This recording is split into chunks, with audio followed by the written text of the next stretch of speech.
Hi everyone, this is Aster Meenu. Welcome to my channel pure soul astrology. आज का मेरा segment जैसे कि आपने देख ही लिया है थंबनेल में, सवाल आपके जवाब मेरे। मैं क्वेरीज जो लोग मुझे नीचे लिख रहे हैं मैं उनके आंसर्स देने की कोशिश कर रही हूँ। सो जो भी क्वेश्चंस आप लोग मुझे नीचे अपने पर्सनल जानना चाहते हैं तो मैं इस सेगमेंट में उनके आंसर्स आपको देती हूँ।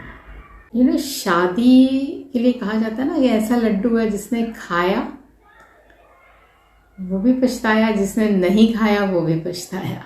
सो it's very complicated subject actually. कहते ना, अगर आपकी किस्मत अच्छी है तो कोई प्रॉब्लम नहीं है, और अगर थोड़ी सी भी कहीं स्टार्स में कहीं प्लैनेटरी पोजीशंस ऐसी हैं, गड़बड़ है, तो आप नहीं बच सकते इनसे।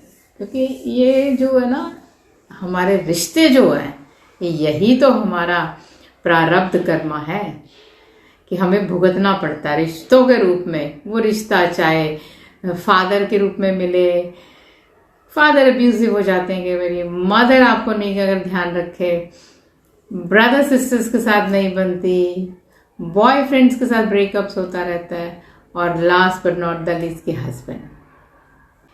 तो जो आज का मैंने चार्ट लिया है, इनका is a very short span of time, 6 महीने की शादी। And what is the problem? Impotency in her husband. Boys के लिए एक्चुअली में ये भी एक बहुत बड़ा मुद्दा है। Lifestyle is a main cause for this actually. हमारे पुराने लोग ऐसे तो नहीं कहते थे ना, ब्रह्मचर्य का पालन करो, खान पान अच्छा रखो। और यहाँ क्या हो रहा है ना, बॉडी बना तो रहे हैं, दिखने के लिए तो बहुत कुछ कर रहे हैं, लेकिन खा क्या रहे हैं इस बॉडी को बनाने के लिए, इस पर कोई ध्यान नहीं देता। वर्कआउट जो है वो डिफरेंट तरीके से हो रहा है, जो जिमिंग हो रही है वो डिफरेंट तरीके से हो रही है। एक है आप अपने आप को फिट रखने के लिए जिम जाते हैं, योगा करते हैं, एक्सरसाइजेस करते हैं, that is a different thing. When you want to build your body, आपको एब्स दिखाने हैं, तो आप अलग अलग तरह के प्रोटीन शेक्स ले रहे हैं, स्टीरॉइड्स लगा रहे हैं, तो इन सब का कहीं ना कहीं तो साइड इफेक्ट होगा ना। Actually this is not my topic to discuss कि उनको क्या करना है क्या नहीं करना, लेकिन मैं जो है सिंपली कॉज बता रही थी कि this was the cause of such A short marriage. 6 महीने की शादी टूटी। अब ये तो हमने देखा कि reason, what was the reason. Now let's see what the chart says. Gujarat से है, स्मिता नाम की लेडी है, एंड 24 ईयर्स ऑफ एज। इनका असेंडेंट जो है जुपिटर का है, यानी कि सेजिटेरियस है, यानी कि द्विल स्वभाव राशि, यानी कि ड्यूल साइन। जब केंद्र में ड्यूल साइन आएगा, द्विल स्वभाव राशि आती है। अब इनका सप्तमेश बनता है मरकरी। मरकरी प्लैनेट को एस्ट्रोलॉजी में नपुंसक ग्रह माना जाता है। वो अपने ही घर में बैठा है, और नवमांश कुंडली में शनिदेव विराजमान है एक्वेरियस साइन में, यानी कि अपनी मूल त्रिकोण राशि में शनिदेव वहां विराजमान है, और वो मरकरी जो सप्तमेश बनता है D1 में, वो आकर छठे भाव में बैठ गया। तो यहां से हमको ये दिखता है कि कॉज जो है वो राइट है, क्योंकि शनि भी नपुंसक प्लैनेट है। शनि इनका केंद्र में बैठा है। केंद्र में शनि जब आता है, अगर आप 30 से पहले शादी करते हैं, ये शनि शादी को सरवाइव नहीं करने देता। बहुत फ्यू पीपल जिनका सप्तमेश पर पॉजिटिव इफेक्ट्स होंगे, गुरु की दृष्टि हो या और जो आपके शुभ प्लैनेट्स हैं उनका कोई संबंध सप्तमेश से बनता हो, तो सर्वाइवल है। अदरवाइज अगर आप इस 20s में करते हैं शादी, यंग में 20, 21, 22, 23, 25, इवन आई वुड से 26, 27, 28 तक नहीं करनी चाहिए। 28 के बाद अगर आप करते हैं तो फिर भी ठीक है, अदरवाइज 30 के बाद ही ये शादी, सप्तमेश अगर बन जाए तो ये शादी 30 के बाद ही करवाएगा, और वो अच्छा भी होगा करना। और इनके केस में तो इनका जो जुपिटर है दूसरे भाव में नीच का होके बैठा है, अब एक स्त्री की कुंडली में जो जुपिटर है वो पति का कारक है और सेकंड हाउस फैमिली का है, वहां पर जुपिटर नीच का होकर बैठा है, अकेला बैठा है, कारको भावनाशाय, खुद की फैमिली को नष्ट कर दिया उसने, which is very obvious actually, I can see जो शादी टूटने का रीजंस है। फिर नवमांश कुंडली में मंगल इनका 8वें घर में आता है, जहां से इनको ये पार्शियल मंगलिक बनाता है। D1 में तो वो 10th हाउस में है, बट नवमांश में जब वो 8th हाउस में आएगा तो वो इनको मंगलिक बनाएगा। और 8वें घर का मंगल बिल्कुल भी अच्छा नहीं माना जाता शादी के लिए, खासकर पत्री मिलान प्रॉपर नहीं हुई या जो भी रीजन है, आई डोंट नो। अब इनकी जो दशाएं चल रही हैं, मरकरी में मरकरी ही चल रही है, सप्तमेश की दशा ही चल रही है इनकी अभी, और जो चलेगी 24 जनवरी 2022 तक। तो यानी कि ये जो कुछ भी इनके साथ अभी हुआ, तो इसमें महादशा मरकरी का तो पूरा रोल था ही था, जो सप्तमेश था। अब सेकंड क्वेश्चन इनका है कि मुझे दूसरी शादी करनी है तो कैसी रहेगी। मेरी तो सजेशन है जी, जब तक आप 30 के नहीं हो जाओ आप शादी तो सोचो ही मत। कुछ लोग देखिए सेकंड हाउस से सेकंड मैरिज देखते हैं, कुछ लोग 9th हाउस से सेकंड मैरिज देखते हैं।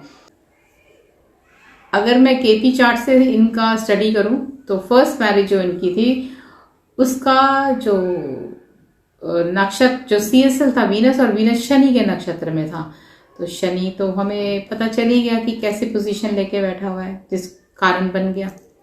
अब मैं सेकंड मैरिज देखती हूँ तो वो मरकरी बन जाता है, और मरकरी राहु के नक्षत्र में आता है।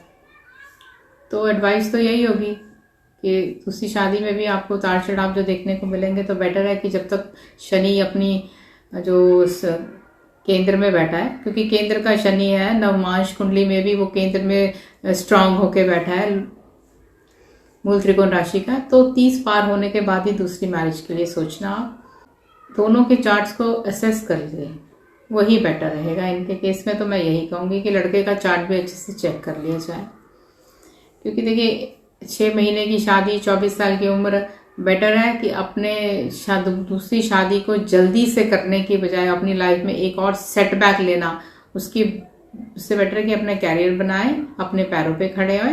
व्हेन यू आर 30+ किसी के साथ में, जिसके साथ भी शादी करते हैं, तो सोच समझकर उस इंसान से शादी करिए, क्योंकि मरकरी की महादशा जो है आपकी, मरकरी की महादशा आपकी अभी शुरू हुई है, और उससे पहले आपकी उससे पहले आपकी शनि की महादशा चल रही थी, और जाते जाते शनि आपको डैमेज कर गया, क्योंकि ये सप्तमेश का नक्षत्र लॉर्ड शनि बनता था, और शनि आपका मैरिज का सर्वाइवल तो दिखाई नहीं रहा, मैंने आपको जैसे पहले एक्सप्लेन कर दिया है। तो आई होप आपकी क्वेरी का यहाँ आंसर मिल गया है। मैं अब नेक्स्ट क्वेरी पे जाती हूँ। नेक्स्ट क्वेरी जो है, ये इन्होंने कुछ अपनी प्रॉब्लम के बारे में बताया है, और अपने बेटे की डिटेल्स भी दी, उनके बारे में पूछा। हालांकि कोई स्पेसिफिक क्वेश्चन नहीं पूछा, पर तो इनकी क्वेरी को देखते हुए और इनके बेटे का चार्ट देखते हुए मैं इनको कुछ एडवाइस देना चाहूंगी। देखिए, पहले तो आपका बेटा 22 साल का है,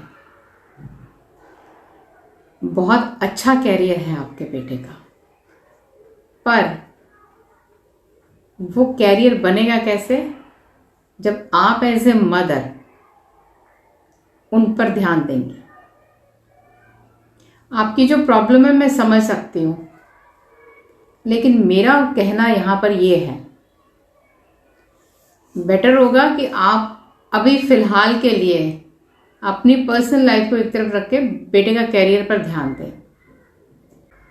जो भी आप करना चाहते हैं अपनी पर्सनल लाइफ के साथ में, मेरा मानना यह है कि बेटा जब सेट हो जाए, उसके कंसर्न के साथ ही आप चाहे कोई भी डिसीजन ले।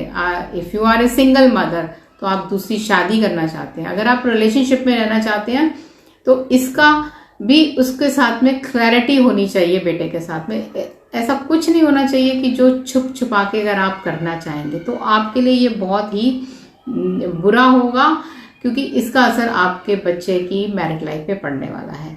और मेरी सजेशन तो ये एक और होगी कि अपने बेटे की जल्दी मत करना शादी, उसको 28, 29, 30 हो जाने देना। मैच्योर होने देना, तभी वो शादी करेगा, तो उसकी शादी सही रहेगी। और वो उसने क्या पढ़ाई करी है, जो भी करी है, बट अपने कैरियर में वो अच्छा कर सकता है, बशर्ते जो नौकरी में अगर वो ध्यान दे, जो भी नौकरी वो करना चाहता है, अगर तो किसी किस्म का लॉ के प्रोफेशन में आ जाता है तो भी उसके लिए अच्छा रहेगा। और अदरवाइज जो भी पढ़ाई करी है सिंसियरली अपनी जॉब पे फोकस करे। वीनस की दशा चल रही है, उसमें मंगल है और उसमें राहु है। ये पीरियड जो दशाओं का, ये उसके लिए भी भटकाव का है। तो बेटर ये होगा कि आप जितना उसको सिंसियरली गाइड कर सकती हैं, उसके लिए आप कहते हैं ना कि किसी को अगर आप जिस बात के लिए गाइड करना चाहते हैं, उसके लिए आपका खुद का भी उस पर फर्म होना जरूरी है। मैं अपने बच्चों को सिखाती हूँ कि you should have a strong moral character, तो I should also have that. तो आप भी इस बात का ध्यान रखिए। और अगर आपको अपनी पर्सनल लाइफ के बारे में डिटेल में कोई जानना है तो you can always ask me. मैं आपके बेटे के चार्ट से जो है वो सिर्फ इतना ही कह सकती हूँ, इनका फोर्थ, आपके बेटे का जो हाउस है वो 4th हाउस में शनि की राशि आ जाती है और वहां पर केतु बैठा हुआ है। तो ये क्या करेगा, यहाँ पर थोड़ा सा आपसे रिलेशन को खराब भी करने की कोशिश करेगा, क्योंकि चौथा घर मां का है। या यूं कहो कि घर में जो सुख सुविधाएं उसको चाहिए उससे वो थोड़ा वंचित रहेगा। बाकी तो बहुत सारे इस घर के एट्रीब्यूट हैं, उसके मल्टीपल रिजल्ट्स भी मिल सकते हैं, क्योंकि सामने मून बैठा है और मून और केतु आमने सामने बैठे हैं। मून के साथ राहु बैठा, तो आपका एज ए जो आपके बेटे के साथ रिलेशन है वो भी थोड़ा उतार चढ़ाव वाला रहता है। तो उस चीज से ओवरकम आने के लिए बेटर है आप अपने बेटे को सेटल करिए अच्छे से उसके करियर में, और उसके बाद उसके कंसर्न से ही अपनी लाइफ का जो भी आपको डिसीजन लेना वो लीजिए। अपने आप को किसी ऐसे कंस्ट्रक्टिव काम में आप एंगेज करिए। आप जॉब करते हैं तो वेल एंड गुड, उसमें आप अपना कैरियर ग्रोथ देखिए। कोई हॉबी है तो उसको डेवलप करिए, बजाय ये कि आप ब्रेकअप इस एज में लेकर फिर उसको अपने दिल पर लेकर आप अपने आप को खराब करें, which I think won't be a good for you as well as for your son as well. मेरे हिसाब से ना वो आपके लिए अच्छा होगा ना आपके बेटे के लिए अच्छा होगा। So I hope I have cleared your query. So हमने 2 क्वेरीज की आज। अगर आप भी चाहते हैं कि आपकी कोई प्रॉब्लम है and you want to contact me as a your mentor, if you want that I should guide you what decision you should take in your life, तो आप मुझे अपनी क्वेरी यहाँ नीचे लिख दीजिए, अपनी डिटेल्स लिख दीजिए। मैं डेफिनेटली आने वाले वीडियोज में आपकी वो क्वेरी को लूंगी। और अगर आप मुझसे पर्सनली कंसल्ट करना चाहते हैं, डिटेल में अपने चार्ट को स्टडी करना चाहते हैं, रेमेडीज चाहते हैं, तो आप मुझे मेरे ईमेल पे भी कांटेक्ट कर सकते हैं। So I will give you a proper advice and you will get a detailed analysis of your chart. Channel को सब्सक्राइब करना ना भूलें। नॉन सब्सक्राइबर जो है वो वीडियो देखते हैं चले जाते हैं, तो भाई बहन सब्सक्राइब कर दिया करो, बच्चों सब्सक्राइब कर दिया करो। अच्छी एडवाइस ही दूंगी, हर तरह के वीडियोस बना रही हूँ। और स्पेसिफिकली अगर आपको कुछ मुझसे जानना है, कुछ motivational, if you want to ask me कि मैं इस टॉपिक पे वीडियो बनाऊं, तो वो भी आप अपना नीचे लिख सकते हैं। मैं बिल्कुल ट्राई करूंगी कि मैं वो वीडियोस भी बनाऊं और डालती रहूं। तो चलिए आज के लिए इतना ही, bye bye, take care, see you next.